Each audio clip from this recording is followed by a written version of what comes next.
Bonsoir à tous. How are you doing today? I hope you're doing great. Staying at home as much as possible to stay safe and healthy. I hope you are fine, that your family is fine, and I send you some fresh air from the Alps and my best wishes from France, and hopefully some beautiful sunset, pink sunset that we have here at the moment. 2 days ago, there was a question about whether I was doing this live. On the first time I did, which was so long ago, I started. I wanted to do it live, but actually my internet is so bad that I had less than a tenth of the bandwidth that is necessary to do YouTube live. So I don't do it, and actually I could not have handled doing this live because it is very stressful to have to do this when I don't know if my son is going to wake up and having to do this every day. So I'm doing this recorded the day of the lesson, or sometimes the day before if I manage to get a break, which I never do. But so it's recorded earlier during the day, and if you want a tip on YouTube, this video appears as premiere. Okay, so when you click on it, it says that. And this is a video that was pre-recorded that is made available for everybody at the same time, and that you can watch live and chat with the people watching the video as well. So the creator, who is me here, can be here or not be here, but it is a way for it was made for all the fans of massive YouTube stars to actually be able to connect with each other. But for us, I'm not a YouTube star, but it's a good way to chat and ask questions and catch up. So that's première.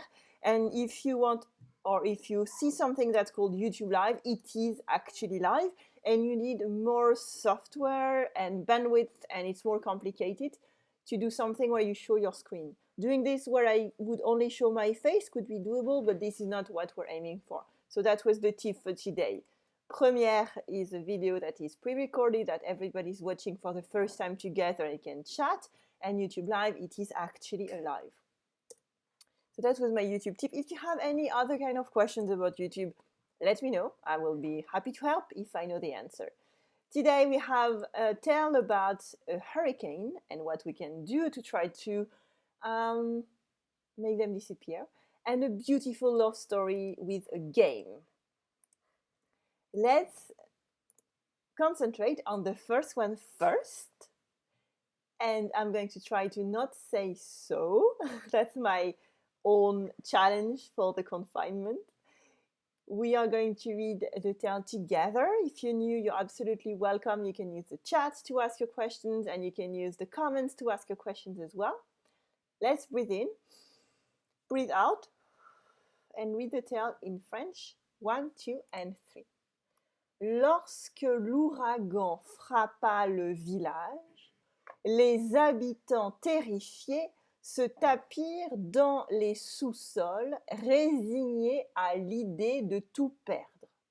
Seul ce derviche resta à l'extérieur, conscient de sa mission. Il se plaça dans l'œil du cyclone et doucement, il commença à tourner à contresens. Yeah, my son is awake. Let's work on the first sentence together first. Lorsque l'ouragan frappa le village, les habitants terrifiés se tapirent dans les sous-sols, résignés à l'idée de tout perdre. Here we have les habitants.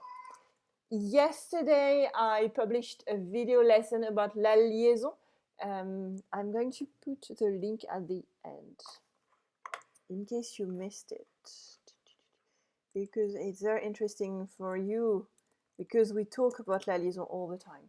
And I didn't talk about le H aspiré and le H muet. It was a very, very good question I had in the comments, because if you start adding more and more details, your video is going to last 30 minutes, but it's a very good question. And here I think it's un H muet because it could not exist and it would be the same, so we do la liaison. As if here the H did not exist. Okay, but it does. Les habitants terrifiés se tapirent dans les sous-sols résignés à l'idée de tout perdre. So here, this we don't have more liaison. Lorsque. Lorsque is an elegant way to say quand. When. No, that's what I do for my own notes. Sorry. Lorsque. I'm going to write this below. Lorsque is like quand. It is exactly the same. Quand. It is when. It is mostly exactly the same. For this kind of situation, you could replace it. Lorsque, quand l'ouragan frappa le village. Un ouragan, it is a hurricane. A hurricane. Or a storm. Okay. Because here in France, in France where I live, we don't have hurricanes, even though in Caribbean islands of France, you do have some. I'm not a big expert of the vocabulary around it. So here, it is a hurricane. Frappa le village. Frappa, here you can notice a passé simple, of course. And frapper, it is to hit. To hit. Le village, the village. When the hurricane hit the village, les habitants terrifiés se tapirent dans les sous-sols. Les habitants, the inhabitants, the people living there. Terrifié is terrified. Se tapir. Se tapir, it is to crouch, to lie low. And here you have this idea of se cacher. Okay. It can be it is more se cacher, to go and hide in les sous-sols. And les sous-sols are the basement. Le sous-sol, it is under le sol. Le sol is the ground. Le sol is the ground, so le sous-sol, it is under the ground. Okay? And it is the basement here, the basement, or the cellar. And the cellar has always been difficult for me to remember because in French it is not the same as un cellier. Un cellier, it is a storeroom. It is a storeroom, or I found a cellar as well, but according to my experience of students telling me what it is, the sous-sol is a cellar and un cellier is a storeroom. And I never, ever, ever remember that. So un cellier in France exists, and this is something that you can find next to a kitchen, like a big room where you have a big closet. This is what you have, and where you're going to store food and all this kind of stuff related to food. Un cellier. And do you know what is above le sous-sol? Above le sous-sol is le rez-de-chaussée. And it is the ground floor, according to where you live, or it is the first floor. So again, it depends on where you live. If you are in the UK, it is the ground, and if you are in the US, it is the first floor, and if you're in another country, it depends on where you are. Le rez-de-chaussée, because la chaussée, it is the road, the pavement. The road, the pavement. La chaussée, it is the road, the pavement. And for example, it is more of the technical word to say la route, because, for example, you could see, how do you say un panneau? Un panneau, it is a sign or a board. A sign. You could say a sign that says, attention en traversant la chaussée. Careful when you're going to cross a road or the pavement. The thing is, it is really the kind of vocabulary you're going to see in a sign, but almost no one is going to use that. We're going to use the road. Okay, the road. How do you say le trottoir? pavement, sidewalk, footpath. And next to la chaussée, you have le trottoir. Sometimes la chaussée has le trottoir in it, but it is the pavement, the sidewalk.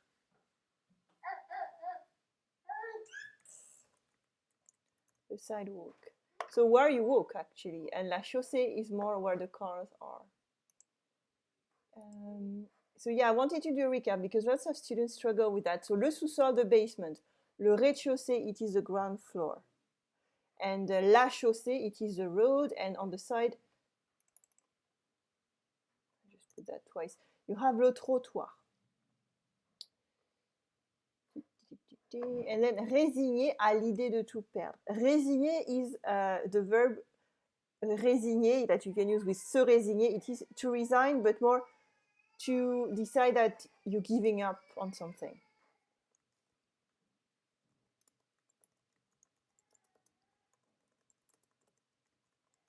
Être résigné. It is to resign to something. Okay. Maybe to resign yourself with something, I don't know.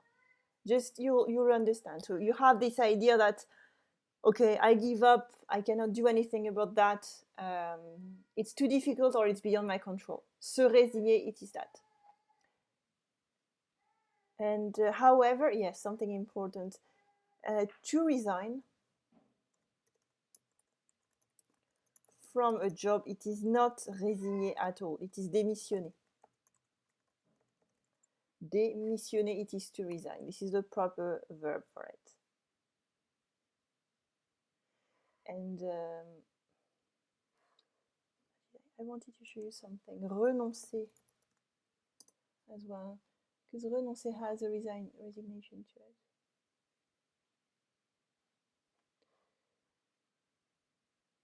it. And there is renoncer à quelque chose. And it is close to resign, but it is not the same. It is to renounce or to give up on something.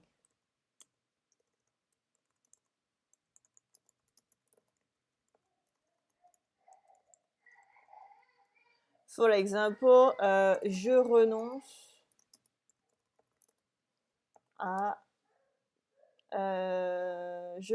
à essayer de trouver de la pâte de sésame, which is true for me. I give up on trying to find its sesame paste.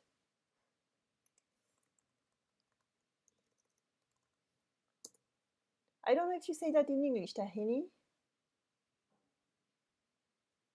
It's sesame paste that you use for hummus. She's so good.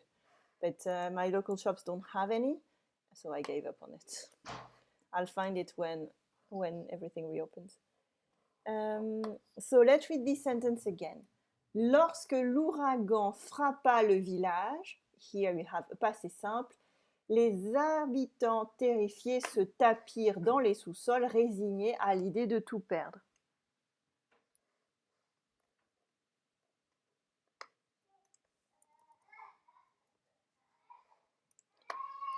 Seul ce derviche resta à l'extérieur, conscient de sa mission.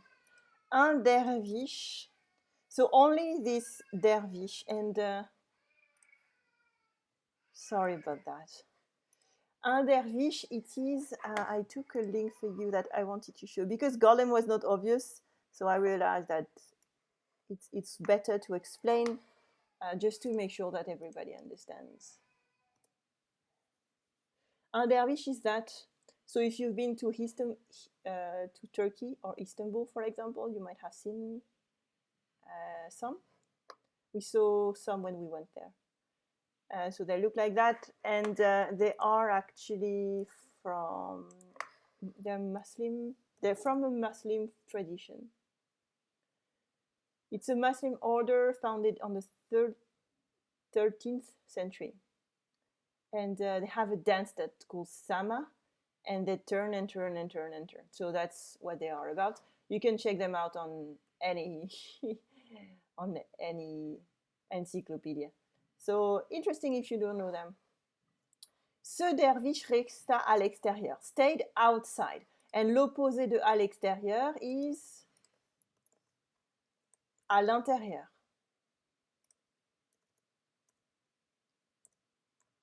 À l'intérieur.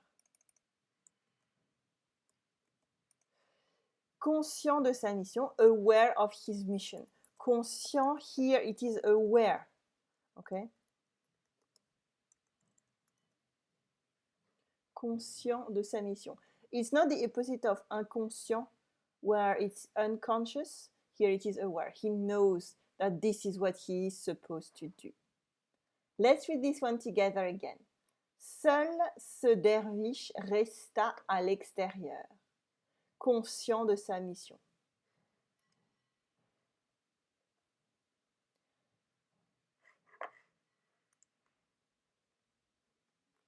I'm checking my notes. We are good. So let's read this together. Il se plaça dans l'œil du cyclone et doucement, il commença à tourner à contresens. Se placer is to put yourself, okay? Se placer. Se placer dans l'œil du cyclone, in the eye of the storm. Exactly the same as you have in English. Dans l'œil du cyclone, in the eye of the storm. The eye of the storm. L'œil du cyclone, the eye of the storm. Et doucement and slowly, or gently, it's different. It has different meanings, but here it can be both. Gently and slowly, il commença à tourner à contresens. He started to turn in the opposite direction. I found in Wikipedia, in word reference, that it was written this way, so maybe both. Un contresens in the opposite direction. And here it can be literally, as in he's turning, but if you are saying c'est un contresens, de traduire ce mot comme ça, it means it is a misinterpretation or it is a wrong way to translate a word this way. So contresens can be literal, like here, or it can be an explanation. So it is the wrong way, a misinterpretation. Let's reread the full tale together and I'm going to explain it. 1, 2, and 3. Lorsque l'ouragan frappa le village, les habitants terrifiés se tapirent dans les sous-sols, résignés à l'idée de tout perdre. Seul ce derviche resta à l'extérieur, conscient de sa mission.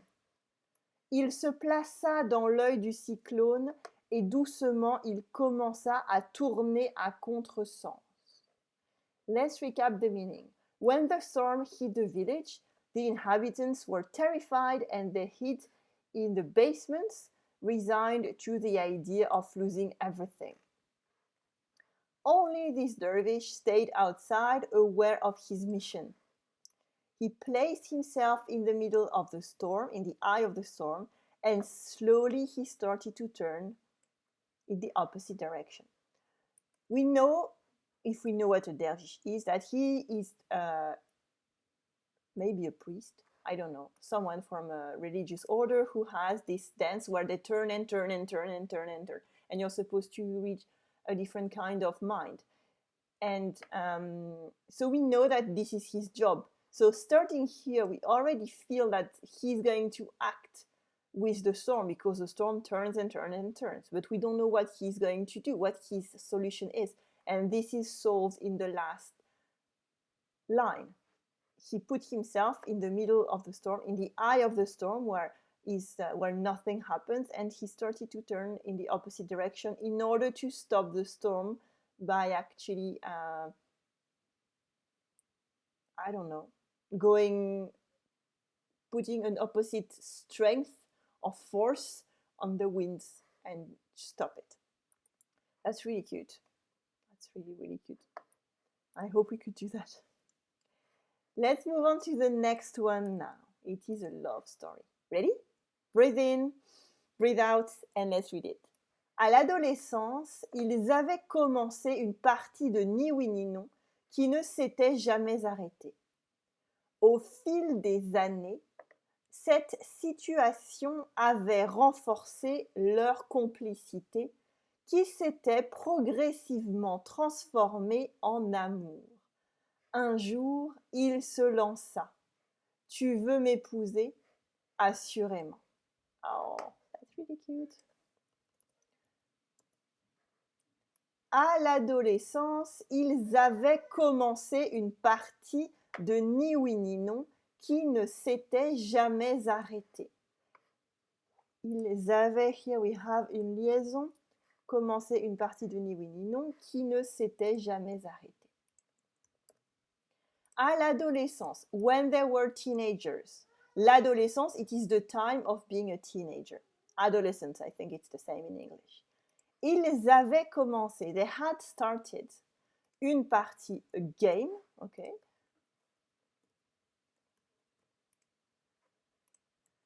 A game. Une partie, a game. And you can use that for j'aime faire des parties d'échecs avec mon frère. I like to do games of chess with my brother. But also, you can use that for sport. Tu viens faire une partie de badminton. I'm not sure how you read that. Badminton avec nous? Will you come to do, will you join us for a game of badminton with us? I think the better translation is, will you join us for a game of badminton? Because will you join us is already here. Une partie de ni oui ni non.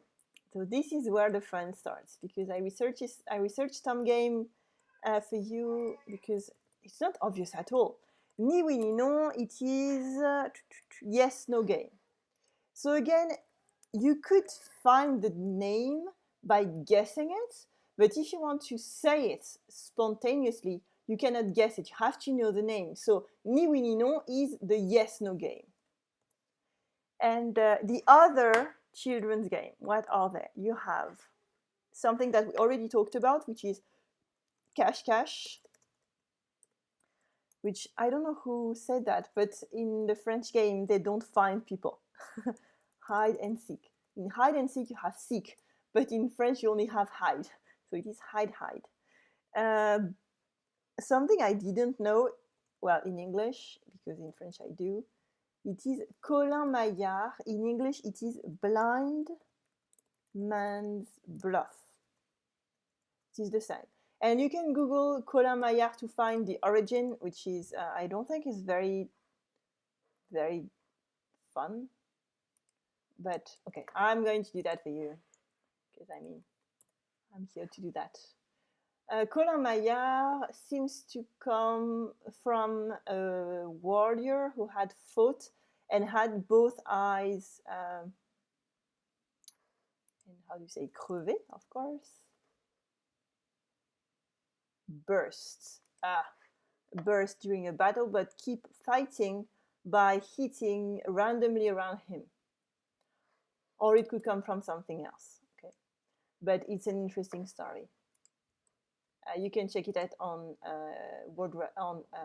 Wikipedia French. Colin Maillard. So Colin Maillard, it is the blind man's bluff, but no one knows where it comes from.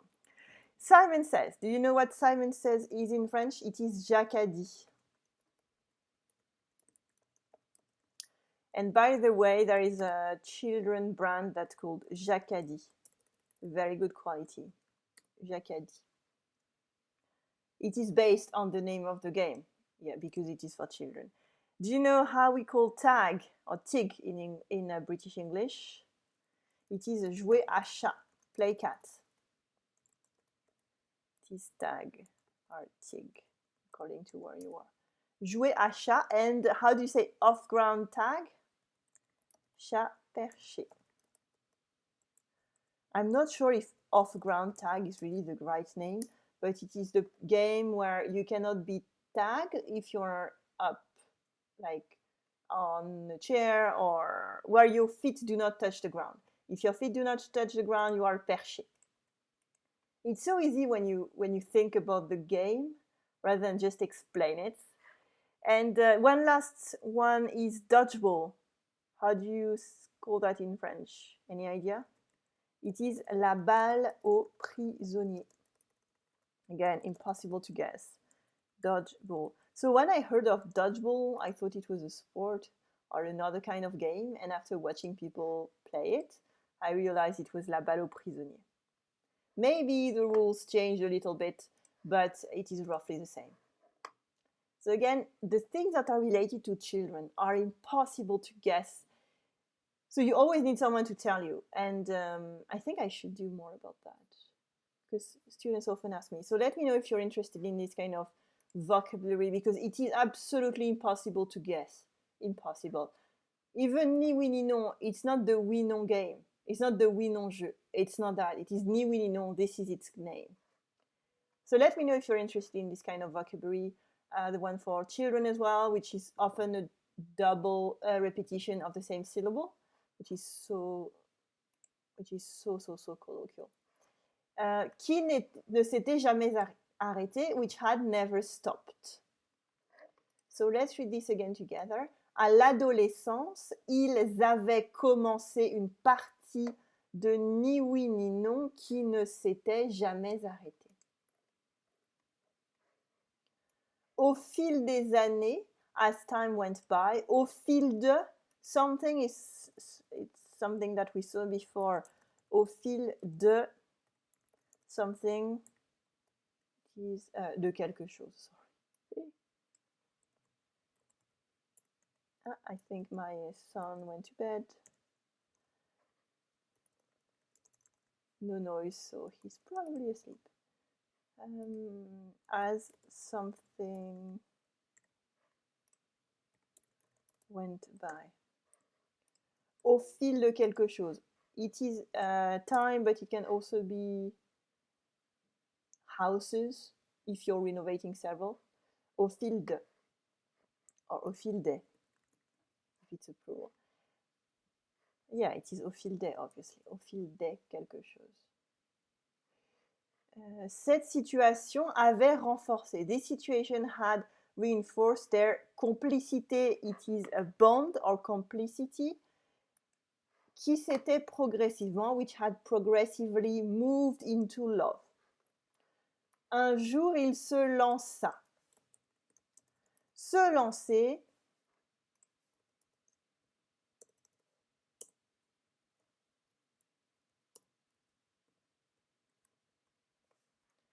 Se lancer. I found several translations which I'm not very happy with. And I would say to give it a go. The idea behind it is that you have something you really, really want to do, but you're afraid of it. And se lancer is to give it a go. For example, j'ai décidé de me lancer dans